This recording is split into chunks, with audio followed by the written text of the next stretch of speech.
and welcome to IDD Talks here at IDD University. My name is Anastasia Lavrina, and now I'm joined by a very experienced expert from Hungary, Professor Laszlo Vasa, who's a Chief Advisor and Senior Research Fellow, Hungarian Institute of International Affairs, and also who is the head of Ludovica Center for Turkic Studies. More welcome. Thank you for the invitation. Always a pleasure. Thank you. Thank you so much, Professor, for your time. Thank you for joining IDD Talks. Well, Hungary has entered a new political chapter after the recent elections, and there is a key question what we can expect from the new government. Now we see that the Peter Magyar's TISA party defeated Viktor Orban's Fidesz, ending almost 16 years of Orban's rule. So let me start with a basic question. How historic is this political event for Hungary, and what is your expectation from the new government? Yes, indeed, there was a quite intensive campaign. And at the end, the right side voters were quite disappointed and surprised, first of all. And but in the everyday life, we cannot see any changes yet, for sure, because we have no new government yet. The process is quite quick. The new parliament will have its first session on 9th of May, when the new prime minister will be elected, and then the new prime minister will appoint the new government, which will represent a different approach. So we won't have huge ministries, but smaller ministries, more focusing on especially the problematic areas. So by now, we cannot feel it. We can evaluate it a bit later when we will see how the new government will start to work and with whom, who will be the ministers. Part of them are known already, part of them not yet. However, frankly, the new government will be in a quite difficult situation, as you know, literally everybody who were not with Fidesz, I mean, who didn't like the previous government, from the far right to the far left, TISA party collected all of them. And obviously, after the first governmental decisions, there will be groups who will remain unsatisfied. So it is also a question the social benefits which were introduced by the Fidesz government, whether these will remaining or not, tax allowances for the families, the 13, moreover, or 14th month of pensions and so on, whether it will remain, how much the fuel price will be. There are several uncertainties.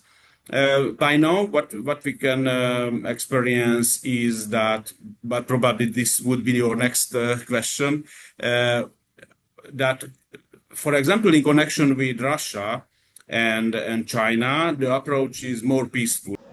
Professor, you partially already started to answer my next question.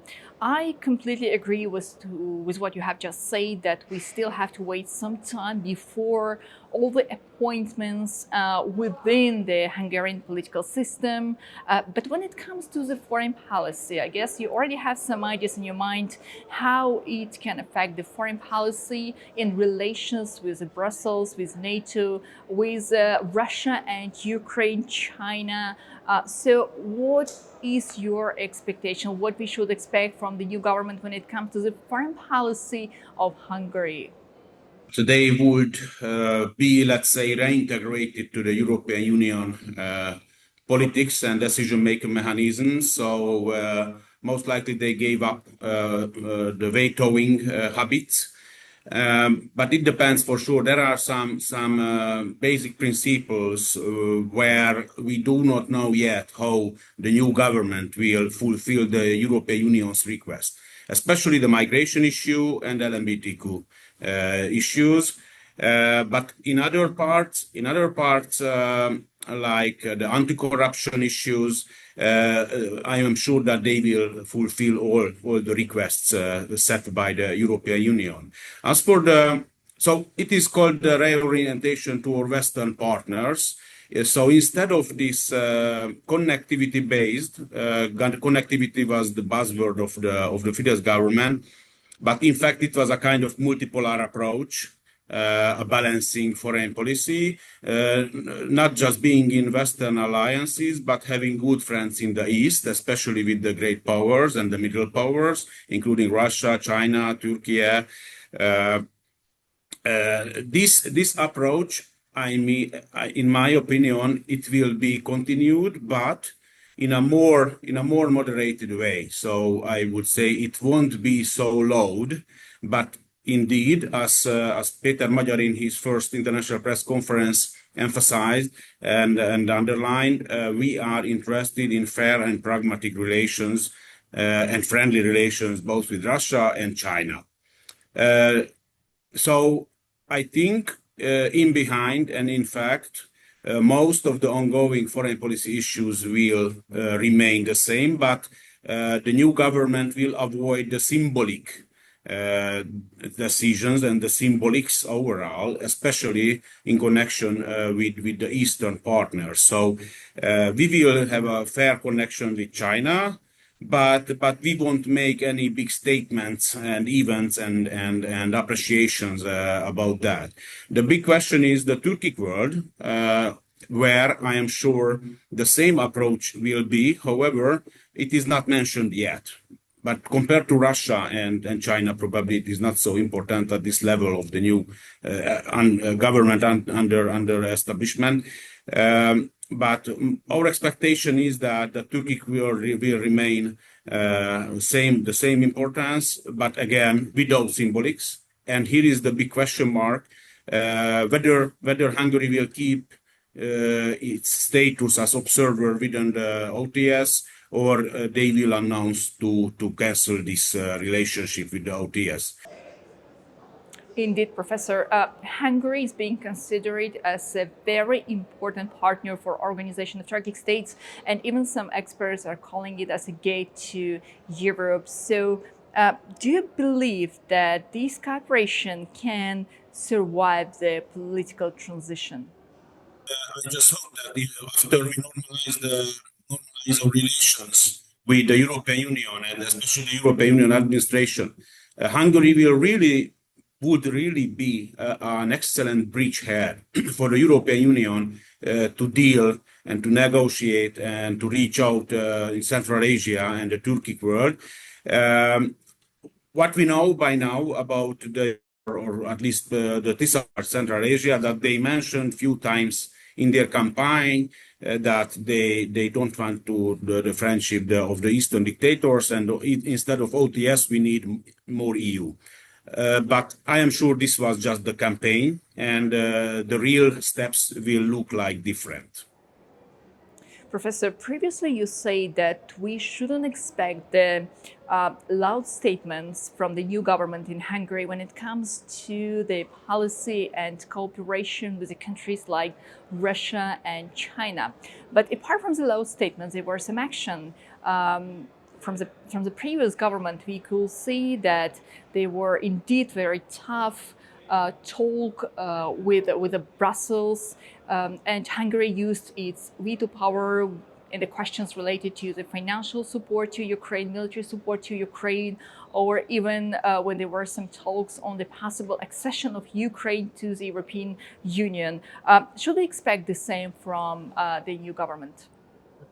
No, for sure, this approach will be softened, but I wouldn't expect that everything will be fulfilled what the European Union is requiring. The Ukrainian issue is quite sensitive in Hungary, but I think it will be a kind of balancing issue. After the Druzhba pipeline will be relaunched, what we heard that suddenly and surprisingly after the elections, no more technical problems occurred on this pipeline. If the oil transfers will be started, then Hungary will give up the veto against this 90 billion euro for Ukraine. It is an easy question because Hungary is not part of this. So our veto was just technical. But if Ukraine will really start the deliveries, the oil deliveries, then I'm sure we easily can say that we are not adopting it, because Hungary is not part of it, so Hungary does not have to pay back this 90 billion euro together with Slovakia and probably Czech Republic. But technically, our agreement is needed to transfer this amount of the loan to Ukraine. But there are other issues where I think almost the same approach will be like in the case of Fidesz, but with more negotiation, and probably in a more friendly and polite way, they can negotiate the optimum solution. And even the European Union won't pressurize so much the Hungarian government, because they are also interested to have Hungary back to the European Union. And they set, for example, the preconditions like 27 points in case Hungary wants to get the EU subsidies, and we have to fulfill it till August.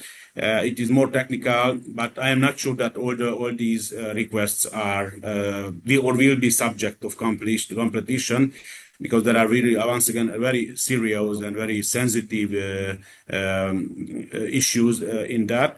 But we will see what the future will bring. But these huge tensions with Ukraine will be over, I am sure. Even if there will be conflicts and tensions, it will be negotiated in a proper way.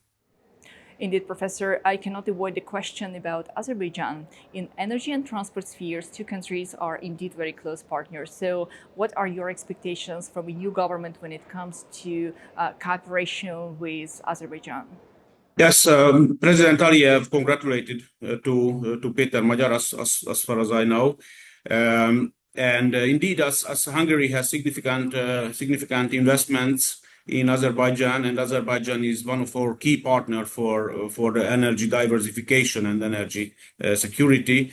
I'm sure that the new government will evaluate the situation, and they will agree that we have to keep these high-level connection in the future. So I do not really expect big changes in this regard. The companies who invested in Azerbaijan are owned or partially owned by the Hungarian state. So for sure, they are strategic of strategic importance. I do not expect two big changes in this regard. My only concern is again how the Turkic cooperation will be continued by Hungary at the level of the OTS. For sure, even if there will be changes or there are different scenarios, Hungary can remain observer, but will not so active like till now, or they will cancel this relationship, and how it influence the Azerbaijan-Hungary relations. But I do not think that the voting with OTS would affect the bilateral cooperation. Moreover, likewise with Turkey, we will keep our good connections, as far as I know, and this is my expectations. And in Central Asia, the same with Uzbekistan and Kazakhstan, who are our big partners, and we have quite big investments there. So even if the new government probably doesn't like the Turkic cooperation so much, or at least in their mind, it is not having such a symbolics like before. But if we just look the numbers, these countries or this country group is essential and very important partner of Hungary. Professor, thank you. Thank you so much for your time. It was indeed very interesting conversation. Thank you so much. Thank you very much for the invitation.